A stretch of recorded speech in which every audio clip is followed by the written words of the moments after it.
Okay. We are being live streamed. We are being live. So, are you starting today, Rebecca? Can do. Let me just turn the volume down on. 8 today. Okay, so welcome, everybody. It's Monday. It's the middle of January. Well, it's not even the middle of January. My daughter's gone back to school today, and so this is my first day of like, okay, let's get on with what needs to get to be getting on with. I can't even speak. So got that Monday vibe in it today. Got Monday vibes. So let's just drop into this space together, shall we, before we go any further, so that we can come into presence with our breath and our beautiful bodies. So closing your eyes very gently and taking a few deep breaths in through the nose, out through the mouth. And as you breathe in, feel yourself being energized. And as you breathe out, just letting go of any tension. And let that breath take you or bring you into more and more presence. Notice where it's rising and falling in your belly or your chest. And just follow that rhythm. And then dropping your breath and awareness into your hips and pelvis, feeling the weight and solidity of your sitting bones on whatever you're sitting on. And then imagine from the base of your spine, you have a beautiful red cord of energetic light, and you're going to drop that down into the earth like an anchor, all the way down through the earth, right to the heart of the earth. And as you meet the heart of the earth, you can see, feel, perceive that there is this beautiful star of white hot light here at the center of the earth, the heart star.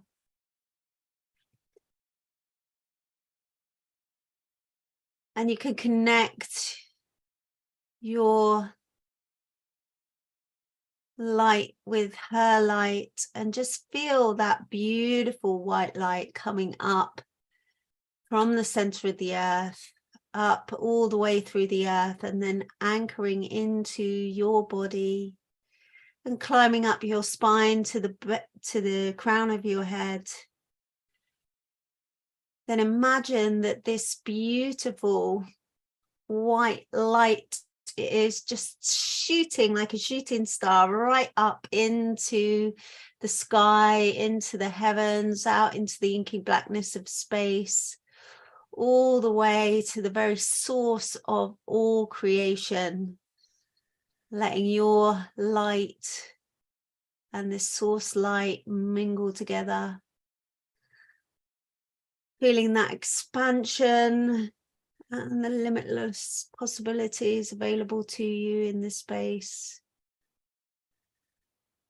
And then imagine that source light just coming down through that channel of light all the way down to your crown, and then just dropping it into your heart. The light from the earth, the light from source coming into your body, into your heart right now.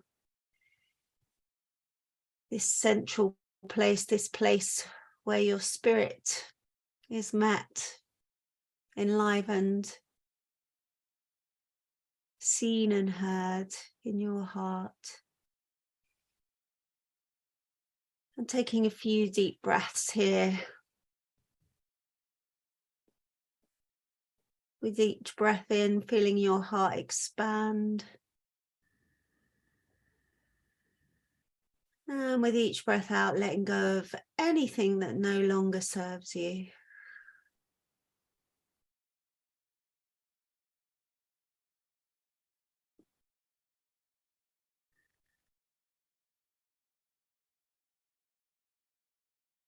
And maybe just placing your hands over your heart, sending your heart some love and some gratitude.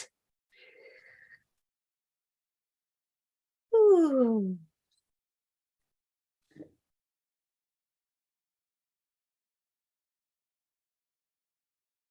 And letting that light, that love, that gratitude expand all the way down to the tips of your toes, to the tips of your fingers, and up to your scalp and all the way down to the tips of your hair on your beautiful head.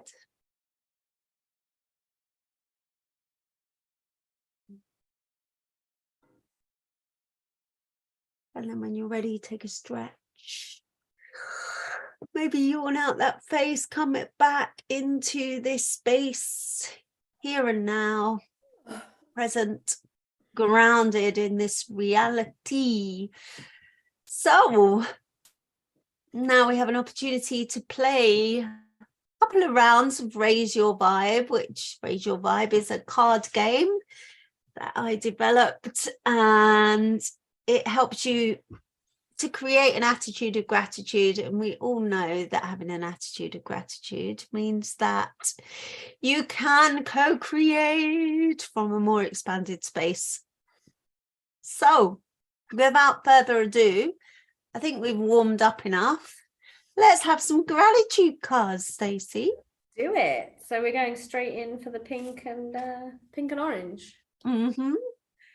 So I've been separating off the ones we've already done, but might get to the stage we might have to shuffle them all back in again. I don't know. Probably will. We've still got quite a lot to go. At least I think that's the ones. Oh no, they've all got shuffled back in anyway. Okay. Yeah, because go for it then. Because the dog sat on them earlier.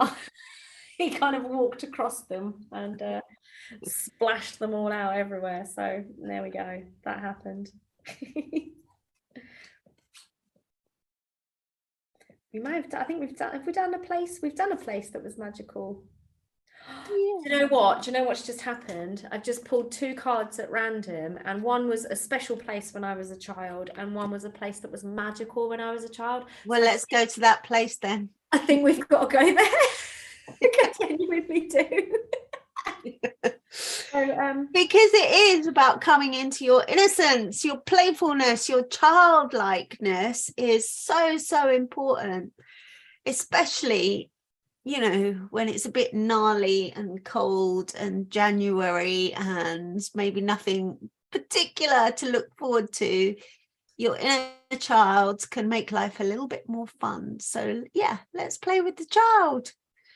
Yeah. Do you want to go first, or shall I go first? Yeah. Which one are we doing? Or both? I mean, they're reasonably similar. Yeah.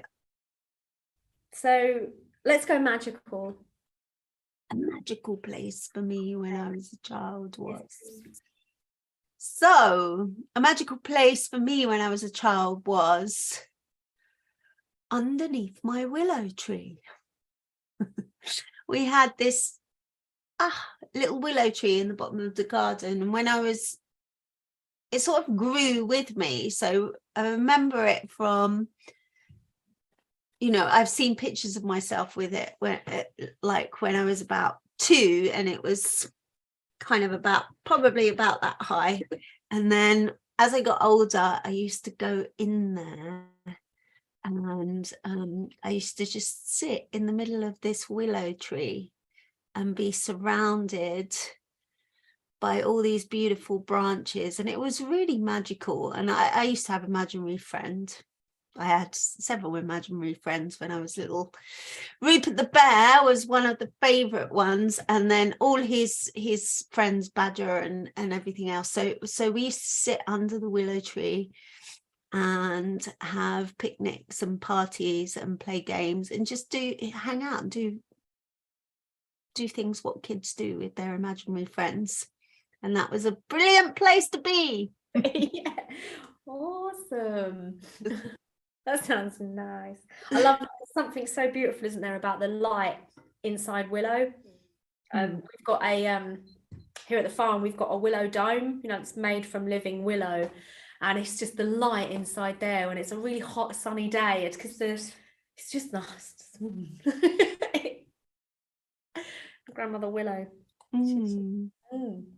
Well then, so a place that was magical to me as a child was my paternal grandparents' garden, and the back garden was the domain of my granddad, and he had a pet bird called Scruffy. It was a blackbird who used to come and take bacon rind from his hands, and there was a point where Scruffy found a mate and brought his mate to visit my granddad, because he was just like, they were so close, like my granddad and this bird. But my granddad also grew loads of vegetables in his back garden, and he had a greenhouse that just always smelled of tomatoes. So that smell always brings back that kind of, we used to go and stay for the summer holidays at my nan and granddad's because my mum and dad both worked, and in the front of the house was my nan's domain, and that was this beautiful rose garden, and it was in two concentric kind of square shapes with a little square bit of lawn, very traditional British rose garden. But oh my goodness, when it was in full bloom, was it beautiful. And I just remember fantasizing about being an actual flower fairy skipping around in amongst all these like beautiful petals. Yay.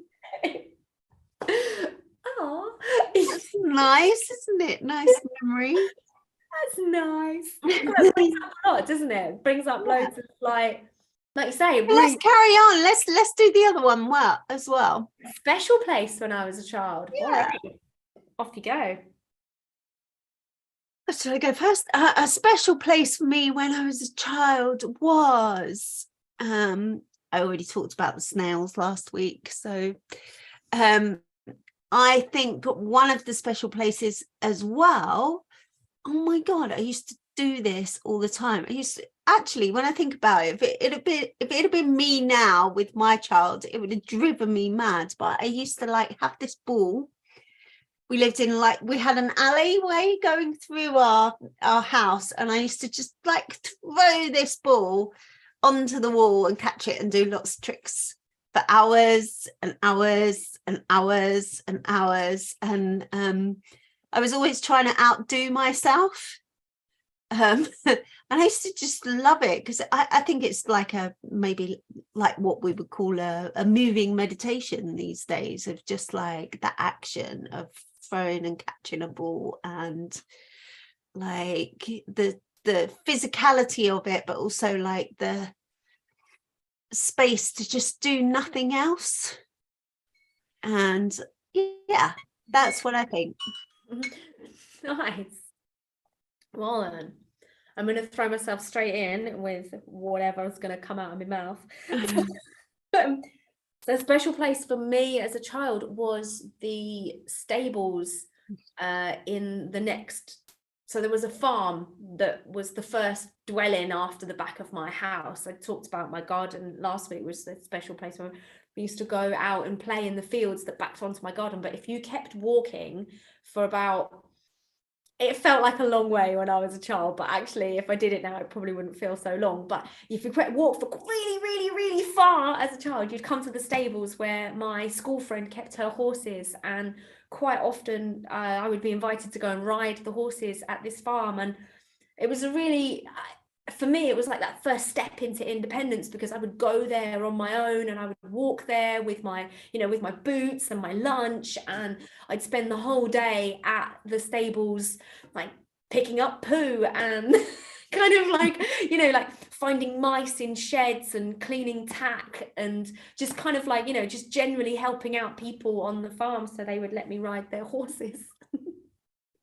So that was my splat. Nice. I actually went there not that long ago. I walked there a while ago. I don't live in the same town anymore, and I went to visit an old friend, and she was like, "Oh, come and have a look at the farm." And it's derelict because it's going to be redeveloped into houses, which I know is the way and all the rest of it. But yeah, it was quite was quite intense seeing it completely empty, you know, all of that life and stuff that I'd experienced there, you know, like so many rites of passage, you know, falling off a horse, recovering, you know, bareback jumping, all the really ridiculous things that we used to do as kids.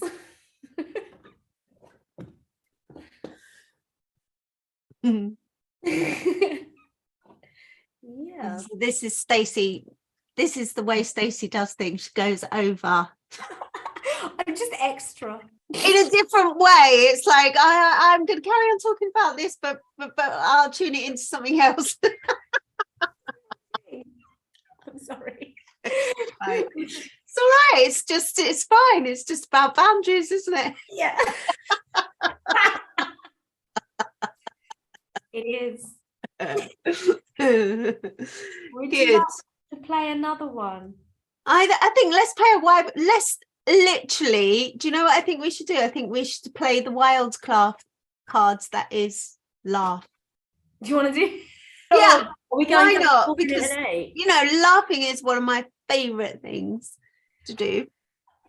I always said if I had to choose a way to die, I'd choose to die laughing. Yeah, why not? I think being tickled to death. Oh, that would be intense, wouldn't it? That would be. Okay, when are we starting? Are we doing the whole minute and 8? Yeah. Oh my god. Okay, we can start now.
You can stop. You can.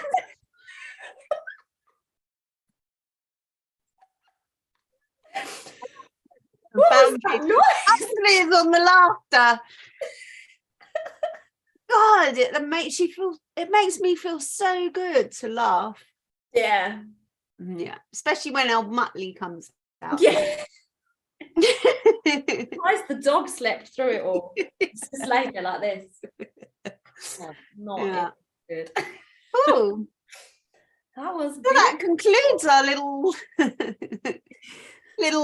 soiree into Raise Your Vibe today. And honestly, that is what I'd just like to say about that laughter thing, though. There's loads and loads of research done about how laughter is so goddamn good for you.